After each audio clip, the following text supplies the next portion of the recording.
L'infinité de Dieu et cette perfection de Dieu par laquelle il est libre de toute limitation. Il n'est en aucune façon limité par l'univers, par ce monde spatio-temporel ou confiné à l'univers. Dieu est infini dans tous ses attributs. Il est infini dans la sainteté, l'amour, la sagesse. Dieu est libre de toute limitation en son amour. Il est parfait dans son amour. Dieu ne peut être contenu ou encerclé. En disant que Dieu est infini, nous voulons généralement dire qu'il est illimité, incommensurable. Incommensurable à proprement parler pourrait décrire les propriétés d'autres entités que Dieu. Mais ce n'est pas une comparaison significative avec Dieu. Ce qui peut ou ne peut pas être mesuré est soumis aux limitations de celui qui le mesure. Du point de vue d'un enfant de 10 ans, le nombre de liaisons protéiques dans son propre ADN est incommensurable. Cela ne signifie pas que son ADN est infini, ni qu'une autre personne ou chose ne pourrait pas le quantifier.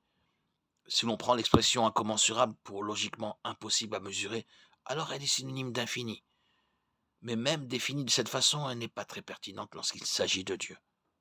Mon intellect peut être incommensurable du point de vue d'une amibe, mais ce n'est pas vraiment un grand éloge parmi les autres. La même chose s'applique plus ou moins à l'idée que quelque chose est illimité. La logique place des limites à toute chose, mais ce n'est pas vraiment une limitation. Donc cela revient en fait au même concept d'infini. Selon la logique, il doit y avoir une seule cause première. Plutôt que de rendre quelque chose comme Dieu impossible, la logique le rend nécessaire. Le fait est que Dieu ne fait pas partie de la réalité. Il est la réalité. Cela doit cependant être compris dans un contexte prudent. Tout est Dieu. Lorsqu'il n'y avait pas de création, il n'y avait que Dieu. Maintenant que Dieu a créé, certaines choses existent qui ne sont pas Dieu, mais il est toujours la source ultime et le fondement de leur existence.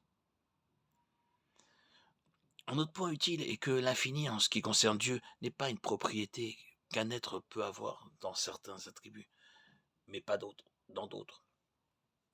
On est soit entièrement infini, soit on n'est pas infini.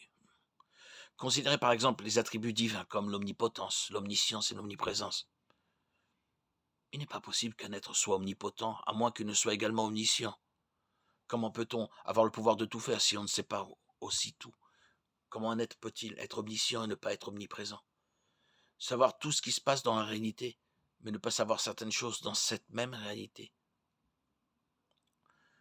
Les auteurs qui créent des super-héros de bande dessinée se heurtent constamment au problème de l'infini sélectif. Si vous êtes assez fort pour soulever un bâtiment, vous devez être assez résistant pour le soutenir. Si vous êtes assez rapide pour distancer une balle, vous devez être capable de penser assez vite pour ne pas vous écraser contre les murs. Ces attributs ne peuvent pas exister indépendamment les uns des autres. À plus grande échelle, c'est ainsi que l'infini fonctionne avec Dieu. Avoir un attribut infini signifie par nécessité que tous vos attributs doivent être infinis, et tout simplement. De ce point de vue, il est impossible qu'il y ait d'autres êtres infinis ou illimités. Tout ce qui existe en dehors du seul être nécessaire est le résultat de l'œuvre créatrice de Dieu. Logiquement, toute chose créée doit être différente de Dieu. Il n'est donc pas possible que les êtres soient vraiment infinis au même sens que Dieu, puisqu'ils ne peuvent pas être Dieu littéralement. Nous devons également noter que Dieu est immanent, transcendant, mais il est aussi personnel. Cela explique en partie pourquoi notre réalité peut fonctionner comme elle le fait. On ne peut pas obtenir quelque chose dans un effet qui n'était pas présent dans la cause. En Dieu, nous voyons la communication, l'unité et la relation dans la Trinité. Sans ces propriétés dans la cause première, nous ne les verrions jamais dans la création. Le fait est que nous divisons les attributs de Dieu en morceaux tels que l'omnipotence, l'omniscience, l'éternité, uniquement parce que cela permet aux humains limités de parler plus facilement de lui. En réalité, tous les attributs de Dieu se résument à la même source fondamentale. Il est le seul et unique être ultime et nécessaire. Il est littéralement la source de tout le reste. Dieu exprime cette idée dans ses propres mots en s'appelant Je suis. Exode 3,14. Il dit simplement un être et se décrit ainsi. Il est. Genèse 1, 26, 27.